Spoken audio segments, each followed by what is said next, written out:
Hi there, it's David Young, the Resourceful Coach, and we're going to do a video today. A little bit I've been asked this question: what should I do around the green? Should I be putting it? Should I be maybe playing some sort of chip and run? Or should I be playing more of a pitch shot around the greens? And the most important thing I'm going to say to you, it's all individual. It's what works for you.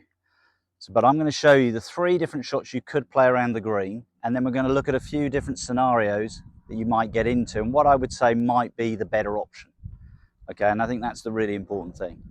Okay, weather here in the UK, as you can see, is really improved. I've got the shorts on, so it must be pretty good. It's not that cold anymore. But what we've got as a situation around a lot of our greens is, from the picture we're going to show you around where the ball is, the grass here is quite lush, where we're able to water the greens, but the grass around the green, probably that 5-6 feet off the green, is getting quite thick. But what we're going to show you later, there are situations where it isn't always that good. So that may change the choice of shot as you go through. What we've created here, a little bit of a scenario. Let's just pace it out, just give you an idea of what we've got. We've got the hole here. We've got 1, 2, 3, 4, 5, 6, 7 paces of green, so the best surface on the course. And I always have that rule: if I can do it, I'd like to land the ball on the green if I am going to play some sort of chip shot, okay, pitch or chip shot. And then I've got 1, 2, 3, 4 paces of quite thick, lovely grass, nothing wrong with it at all. And this is the key thing. We're talking about, should I use the putter from there? And it's very individual. And I think that's the most important thing to do, is realize what works for you. Okay, now the difference is, if you're going to putt through that slightly thicker grass, do you know the speed it's going to come through it? But what we tend to find is, there's the old saying, a poor putt in this situation normally ends up as good as an average chip. Okay, so if you find that and you think it's the sensible shot, what we call the percentage shot, play the putt. But here's the biggest thing. I'm going to give you 3 options. Practice all 3. Find what's the best for you. I've got guys that I know will use like a 6-iron from this position. That doesn't suit my eye. Some people will putt it, some people will go high. There's no right or wrong if you can get that ball consistently down in 2 shots. That's the goal. What's the best way that you can do that? So let's look at the putter first. That seems, as we said, the safest option. And all I've got to decide here, I'm going to read the putt coming onto the green, looking at it from here, the low point, just running that way. It's going to break a little left to right. And now what I've got to do, through experience, is think, yeah, if I was hitting the putt from here, how much pace? And now I've got to go through, as we said, about 4 paces, about 10 feet of quite lush, good grass. How's that going to react through there? So I've got to hit it a little bit firmer than I would do for, say, about an 11-12 pace putt, because I've got that 4 paces of slightly thick grass. Let's have a go. What we'll do a couple of putts through, see what works. We've got a couple of other clubs here that we're going to use, and let's just see what happens. And again, it's just having that confidence, just be a little bit firmer through that grass, see what works. Okay, what would be a good result? Well, I want to get down in 2. So I would look at it, for me, if I can consistently get this inside a putter's length, then that's a good shot. So through there, nicely done. So again, we're talking about experience. You can see there, yeah, they're not, one's pretty much stone dead, the other one's just run past a little bit, but that's okay. So for me, if I'm really honest, and I just want to guarantee I'm probably going to get it down in 2, then I'm probably going to play the putter. I feel that's my safest shot, if I'm honest. But let's give you another couple of options. You may not be as confident with your putter, so here's the next option. And this is quite key, what I'm going to say to you. Golf clubs over the last 10 years have become what we call stronger, basically meaning the loft has decreased on the club.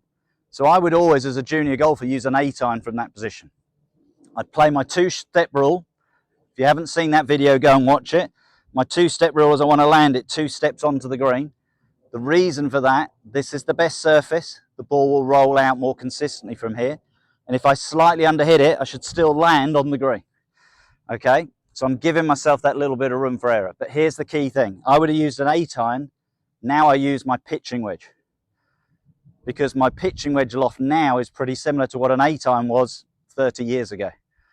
So realize, if you go and get fitted for a new set of clubs recently and you've been using an 8 or a 7-iron around the greens, you could probably start using a pitching wedge or a 9-iron, and it will be the same loft and you'll get the same reaction off the club. Okay, so big thing here, not looking for power. Think about what I did with the putt. Wasn't a really big wide stance, okay, but I want to take it over a little bit the unknown of that bit of grass in front of me.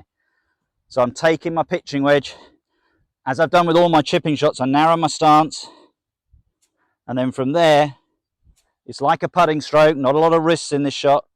I play a little bit off my back foot, and I just want to pop it over the grass, pop it on, run down, and on this occasion, well, it's bended up slightly better than my putt, but that felt as good as I could play it. So there's another option. If you've got this fluffy grass, there's your option. Okay, so let's see if we can do it again. We'll do a couple with each. There's that little narrower stance, gripping down the club, very little wrists, pop it forward, and we've achieved what we wanted to achieve. Now they would probably be, if I'm honest, the two shots that we would look at. That's the chip and run and that's the putt. But if you are good at going with a little bit of loft, if you've watched my videos, I'm never going to stop you doing it. And people go, oh, you can't do that. Yes, you can. Okay, don't be scared of this shot. If you're happy using a sand iron, lob wedge, anything like that, again, if the grass is good and you know it's going to get you over the trouble, absolutely fine. Get the feeling of that movement. And I'm going to play a similar technique to the pitching wedge running shot, and just let the loft do the work for me up towards the hole. Okay, so because I haven't changed too much technically, I've just changed the idea of the shot. On this occasion, this is actually a lob wedge. Look how it just pops up over the trouble, onto the green. If that goes in, I better go do the lottery. Okay, so you can see for me, again, I practice these shots a lot. It's probably the shot I practice more than anything. It's sort of 30 yards and in. With all three clubs, it works pretty well. But interesting, because I probably spend more time pitching and doing those type of shots, I'm slightly better than that. But the safe shot always is the putt. I don't feel I would putt it any further away than what you saw me doing. So that's a key thing. So keep your options open. That's the really big thing. That's what I want you to make sure you do. Don't get sort of thought, well, you can only putt it. You can only chip and run it. You can only go high. I've given you three options. Go and practice all three and see what you get. But let's create some different scenarios where the ground might be different, and that might make a difference in the type of shot that you would play and what I'd encourage you to play.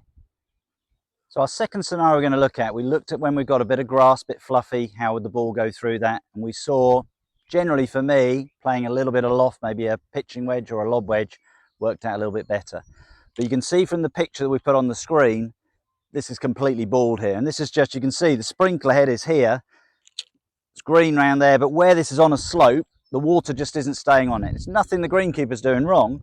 It's just the fact of the way the hole is and the slope there going down. My ball has stopped on it, but it is literally bald. I mean, it is like, it's that sort of grass that gets very shiny and it feels like it could slip over it. So if I looked at my three options I played on the last and I wanted to get it up and over, I'd probably now take the lob wedge out of the shot. I don't think from that lie that's a good shot. So I'm going to get rid of that club. Let's put him out the way here. And now it's down to what you feel most comfortable with. I would probably putt this, because that now looks to me very much like it's just going to putt like it normally would, in a sense, as I go off it, if I was making a putt. If you're not so happy putting it and you're happier playing like the chip and run type shot, then that's your option. Okay, let's play both though. Let's see what happens. I'm going to putt it first. That would be my option from here. I think that would be the safer one. And if I look at it, I think it's going to do a lot, this putt, but let's just putt it up the hill. So I'm just going to mentally think, it's literally, and I can feel my club, it's sort of slipping on this surface. It's that shiny, it's that dry. And we've really been dry the last couple of months here in the UK. So just putt it up the slope. Yeah, be really, really happy with that. Okay, but let's create the other scenario. You saw my technique playing the pitching wedge. We're going to do exactly the same shot, just a little bit back of my stance. If you're not sure about this, you're not 100% convinced, just play this shot. Just pop it forward, but it gives you those two options. Yeah, and you can see on that occasion, it wasn't a bad shot. I mean, I've got it inside a putter's length, but I'd feel a little bit happier, for me personally, to play the putt. So back to the original question, what would be better? For me, The safer shot, maybe under pressure, would always be the putter, okay? But because I practice my other shots around the green a lot, I feel really happy playing the pitching wedge, which is my chip and run shot, or a lob wedge, sand wedge to get a little bit more height around the green. The great thing, if you can do it, practice all three options, so then it gives you exactly that, the options. And you'll feel what's right at the time when you walk onto that green, what would work for you. So in answer to the question, which is better, should I pitch it, chip and run, or putt? Find the best option for you. For me, under pressure, I'd probably putt it. If I'm feeling quite relaxed, I'd probably be happier playing a chip and run or even a high shot from off the edge of the green. I hope you've enjoyed that video. We've gone through today those three options that you can do around the green and different scenarios where you've got slightly thicker grass or on this occasion, hardly any grass. Okay, and find out what you think is going to work for you. Practice them. And if you do, then you start to see those shots getting down in the hole regularly in 2 shots, which will save you a lot of scores. If you've enjoyed the video, please share this with your friends, subscribe to my channel, and I look forward to seeing you soon.